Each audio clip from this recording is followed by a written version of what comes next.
Hi friends, அஸ்ஸலாமு அலைக்கும். Welcome to my channel. இன்றைக்கி நம்ம சேனலில் மீதமான சாதத்தை வச்சு நல்ல டேஸ்டியான அல்வா ரெசிபி தான் பார்க்க போகிறோம்.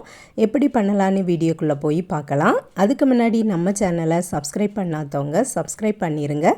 பக்கத்தில் இருக்கக்கூடிய பெல்லைக்கானையும் கிளிக் பண்ணிடுங்க.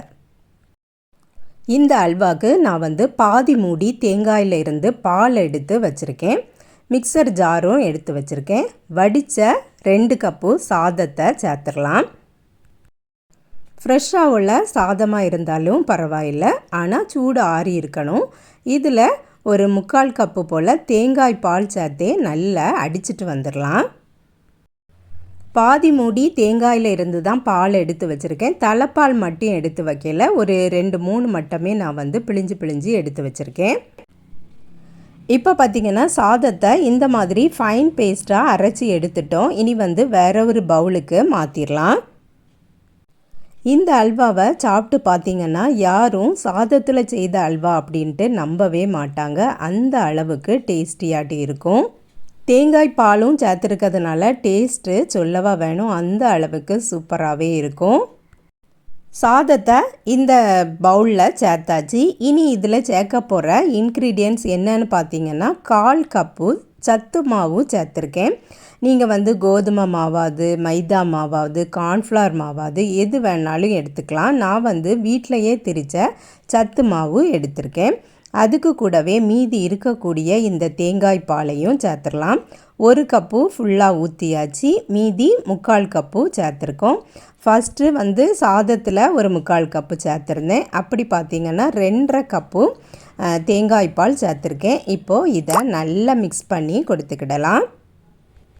வீட்டிலையே திரித்த சத்து மாவுனால் இது நல்ல ஒரு ஃப்ளேவராகவே இருக்கும். அதனால் ஃப்ளேவருக்குன்னு நான் எதுவுமே சேர்க்கலை. நீங்கள் விருப்பப்பட்டீங்கன்னா இதில் ஏலக்காய் தூள் சேர்த்துக்கிடலாம்.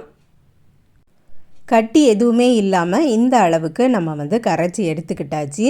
இதில் இனிப்புக்குன்னு பார்த்திங்கன்னா நான் சீனி தான் ஆட் பண்ண போகிறேன். நீங்கள் வெல்லமாவது, கருப்பட்டியாவது, நாட்டு சர்க்கரையாவது ஆட் பண்ணிக்கிடலாம். 1 கப்பு சீனி சேர்த்துருக்கேன். இதையும் சேர்த்துட்டு நல்லா மிக்ஸ் பண்ணி கொடுத்துக்கிடலாம். சீனி ஃபுல்லாகவுமே கரையட்டும். நம்ம சேனலில் ஏற்கனவேயும் நிறைய அல்வா ரெசிபீஸ் போட்டிருக்கோம். அல்வா ரெசிபீஸ்னே ப்ளேலிஸ்ட்டில் இருக்குது, செக் பண்ணி பாருங்கள்.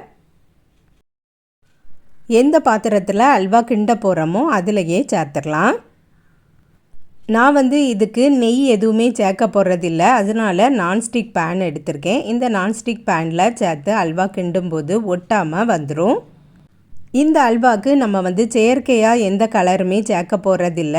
அதனால் கொஞ்சம் ஒரு 1/4 கப்பு போல் சீனியை ஒரு பேனில் போட்டிருக்கேன். இது நல்லா மெல்ட் ஆகி கேரமலைஸ் ஆகட்டும். கேரமலைஸ் ஆனதும் நம்ம இந்த அல்வாவில் சேர்க்கும்போது நல்ல ஒரு கலர் கிடைக்கும். மிதமான தீயில வச்சு கிண்டிகிட்டே இருக்கலாம். இதில் கைவிடாமல் கிண்டிகிட்டே இருக்கணும் அப்படின்னு அவசியம் இல்லை. இடையில கிண்டி கொடுத்தாலே போதும். அல்வா ரெடி ஆனதுக்கு அப்புறமா ஒரு பேன்லேயோ ஒரு பாத்திரத்துலேயோ நம்ம ஊற்றி வைக்கணும். அதுக்காக வேண்டி நான் கொஞ்சமாக கீ அப்ளை பண்ணிவிட்டு அதில் கொஞ்சம் நட்ஸ் போட்டு வச்சுருக்கேன். உங்களுக்கு விருப்பமான நட்ஸை நீங்கள் போட்டுக்கிடலாம்.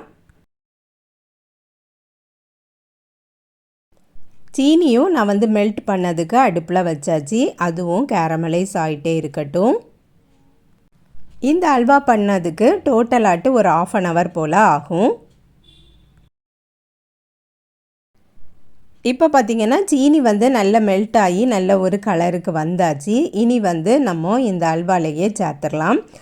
அல்வா நம்ம கிண்டிகிட்டு இருக்கும்போது ஓரளவுக்கு ஹீட் வந்ததுக்கப்புறமா இந்த கேரமலைஸை நம்ம சேர்த்துடணும்.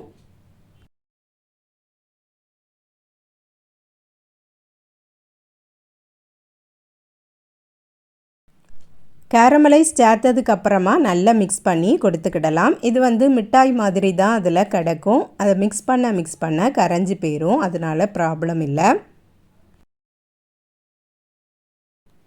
ஸ்டார்டிங்கில் பார்த்திங்கன்னா கலர் குறைவாக தான் இருக்கும். போக போக கலர் வந்துடும். இந்த மாதிரி கலர் வேண்டாம் அப்படின்னு நீங்கள் நினச்சிங்கன்னா வேறு ஏதாவது ஒரு ஃபுட் கலர் நீங்கள் சேர்த்துக்கிடலாம்.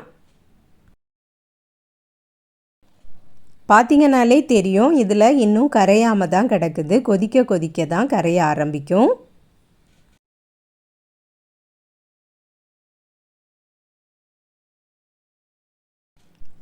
இப்போ பார்த்திங்கன்னா நல்லா கொதிக்க ஆரம்பிச்சிட்டே இருக்குது. இப்போது ஃபஸ்ட்டு இருந்ததை விடவும் கொஞ்சம் கலர் சேஞ்ச் ஆகிருக்கு. போக போகவே உங்களுக்கு தெரியும் கலர் சேஞ்ச் ஆகிட்டே இருக்குது.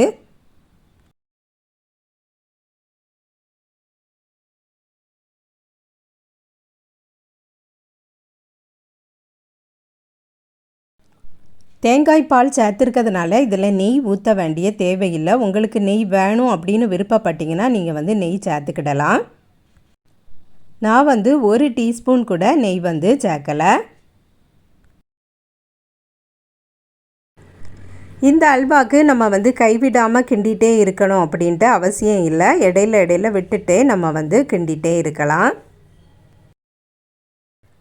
தேங்காய் பால் சேர்த்துருக்கிறதுனால நம்ம நெய்யே ஊற்றாமல் இருந்தால் கூட பேனில் ஒட்டாமல் வருது பாருங்கள். இந்த அல்வாவை நீங்கள் வந்து ஒருக்க ட்ரை பண்ணி பாருங்கள். அதுக்கப்புறம் மீதமாட்டு எப்போம்லாம் சாதம் இருக்குதோ அப்போம்லாம் நீங்கள் வந்து இந்த அல்வாவை செய்ய ஆரம்பிச்சிருவீங்க.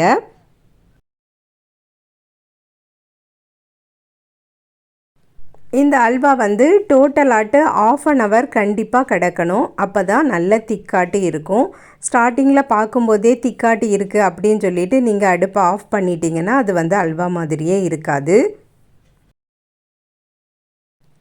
இப்போ பார்த்திங்கன்னா நல்ல திக்காயிட்டுது. பேனில் ஒட்டாமல் நல்ல உருண்டு வந்திருக்கு.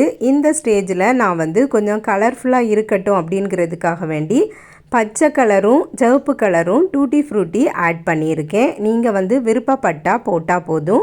இல்லைன்னா நட்ஸு சேர்க்கணும் அப்படின்னு நினச்சிங்கன்னா நீங்கள் வந்து நட்ஸு சேர்த்துக்கிடலாம். டூட்டி ஃப்ரூட்டி சேர்க்கும்போது இந்த அல்வாவை சாப்பிடும்போது ரொம்பவுமே டேஸ்டியாக இருக்கும்.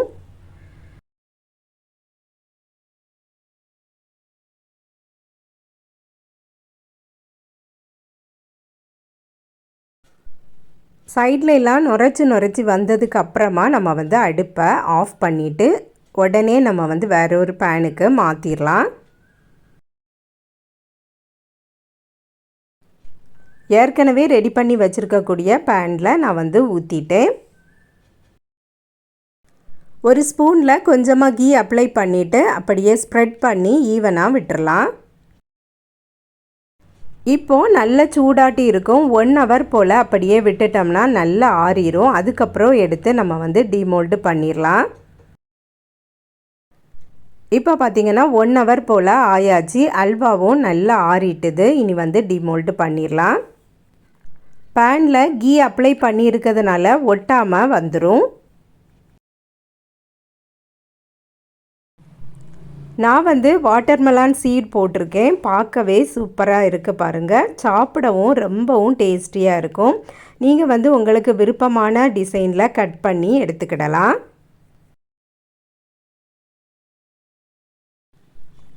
அல்வா பாருங்கள் எப்படி இருக்குன்னு. நல்ல சூவியாகவும் இருக்கும். சாப்பிடவே ரொம்ப டேஸ்டியாக இருக்கும். மீதமான சாதத்தில் செய்த அல்வா தானா அப்படின்ட்டு இருக்கும். நீங்களும் ட்ரை பண்ணி பாருங்கள் ஃப்ரெண்ட்ஸ். இந்த வீடியோ பிடிச்சிருந்தா லைக் பண்ணுங்கள், ஷேர் பண்ணுங்கள். நம்ம சேனலை இது வரைக்கும் சப்ஸ்கிரைப் பண்ணலைன்னா சப்ஸ்கிரைப் பண்ணிடுங்க.